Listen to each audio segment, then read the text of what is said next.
Welcome to the Deep Dive. Today we're looking at a set of sources that really throw you into the deep end. We're talking Las Vegas, but not the fun touristy Vegas. This is, well, it's about survival. Absolutely. These are firsthand accounts, and they don't hold back. You feel the pressure, the desperation almost immediately. It's raw. And that's our mission for this deep dive, really, to unpack that pressure. Mm-hmm. Look at the twists, the relationships driving everything, how someone's identity just shifts when things get extreme, and how our main character, Abby, tries to navigate debt, danger, and all those Vegas lights. So let's get right into it. Okay, so the setting, Vegas. Glitter, danger, the whole package.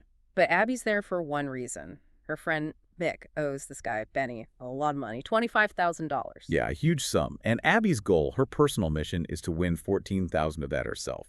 So the stakes for her are incredibly high from moment one. And what's really interesting is her internal struggle, right? She doesn't want to be the person she needs to be to win this money. Exactly. She actually tells Travis, her partner, I don't like who I'm going to have to be. And I don't want you to see her. It's like this persona she has to adopt isn't just a disguise. It's something she wants to shield from him, from her real life. Which is where her friend America comes in. Mm-hmm. Helps with a makeover, a fake ID. Abby becomes Jessica James. Or, well, America's persona is Candy Crawford, so they're both kind of playing roles. This transformation is key. It really makes you think, doesn't it? This Jessica James's persona. Is it just a tool for the casino?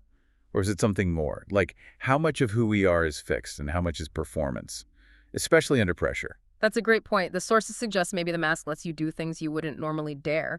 But there's a cost, right? That internal conflict. And Vegas, this heavenly hell, as the source calls it, what a stage for that kind of transformation. You've got showgirls, businessmen, families, prostitutes. It's chaos. And Abby, or Jessica, walks right in. Her poker strategy is fascinating. Oh, yeah. Really clever. Picks a table of older, experienced guys. Plays dumb at first. Sort of naive, yeah. Lets them underestimate her. And then, boom, she starts showing her actual skills. Wins $2,700 off them. She's not just playing cards, she's playing the players. Yeah. Manipulating how they see her.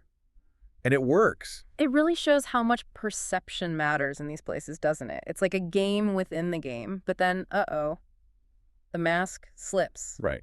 That moment with Jimmy Pacelli. Yeah, one of the poker players. He knows her real name, knows her father from years ago. Suddenly her past is right there at the table. That's got to be unsettling. Totally. It's a reminder that Vegas, for all its anonymity, is still a place where connections exist, and the past isn't always buried.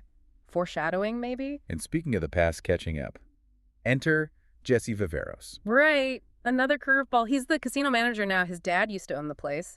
And he and Abby, they clearly have some history. He's definitely surprised to see her there, especially looking like, well, Jessica James. Her carefully laid plans are immediately shaky. And Jesse doesn't waste time. He confronts her, calls her out on the fake ID. So Abby has to drop the act. Pretty much, yeah. She tells him why she's really there for Mick, for the debt to Benny. She's desperate. And Jesse sees an opportunity. Seems like it.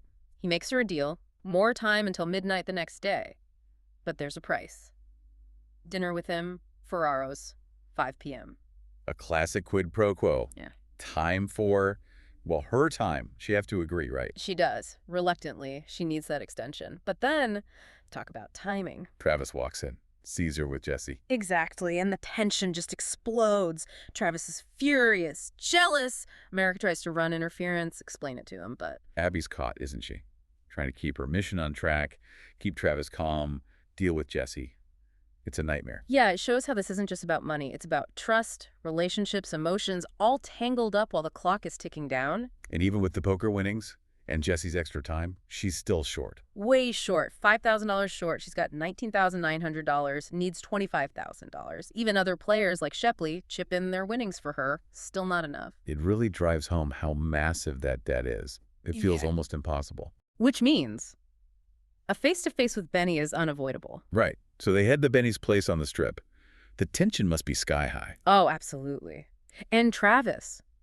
He's not letting Abby go in alone. He insists, even when the doorman tries to stop him. It shows his loyalty, his protectiveness. He's all in, basically, ready to defend her. Which is good, because inside Benny's office, things get ugly fast. Benny's got this all-or-nothing rule. Yeah. And then the twist, Betty says Mick called him. Mick called Benny? What? Yeah.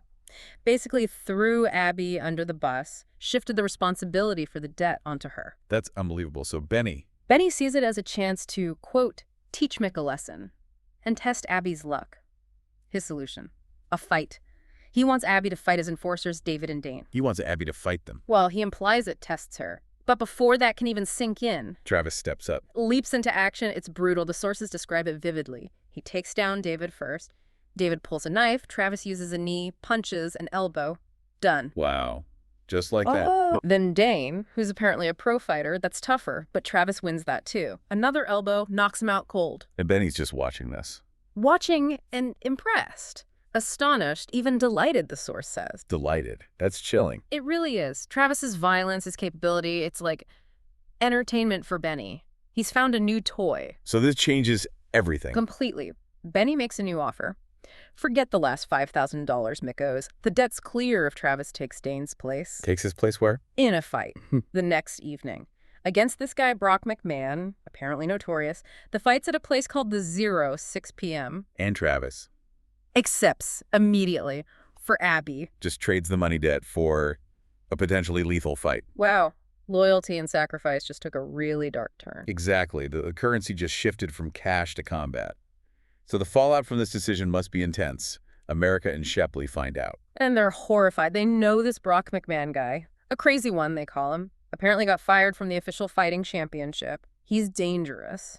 And Abby, she must be terrified. Absolutely. She tries desperately to talk Travis out of it. The emotional toll on her is immense. She doesn't want this. It loops back to what she said earlier, doesn't it? Vegas changed people. It really does. It turns them into monsters, or it breaks men, she observed. And Travis, maybe he's being changed right now. Tapping into something dangerous, all for loyalty. It's terrifying, but also powerful in a dark way. And in the middle of all this impending doom, she still have that dinner with Jesse. Yeah, talk about awkward timing. He's trying to dredge up the past, clearly disapproves of Travis. Calls him a tattooed psychopath. Right. But Abby shuts it down. Her response is just so clear. I love him, Jesse. That says it all, really. Her priority is clear, even with everything falling apart. It gives her the resolve to leave, right then and there. Dessert left on the table. She grabs a taxi, heads straight for the Zero. Determined to be there for Travis. Exactly. Even the taxi driver is like, are you sure you want to go there? Underscores the danger she's heading into. But she's going, choosing to stand by him, despite her fear. Well, what a journey. This deep dive, it just lays bare the incredible weight of loyalty, and sacrifice. We see these masks people wear, how high stakes just warp everything. Love, obligation. The lines get so blurry, and the cost is immense. And how strength you didn't know existed can suddenly surface under that kind of pressure, often with pretty terrifying results. It shows the Vegas gamble isn't always about money. Sometimes it's about your soul, maybe. Definitely makes you think. These characters, they're constantly forced into impossible choices by loyalty. So what does that tell us about courage? Is it different when it's for someone else versus just for yourself? That's the question, isn't it? When everything hits the fan, what's your line? What's your breaking point? And maybe more importantly, what or who would you sacrifice everything for? Something to think about.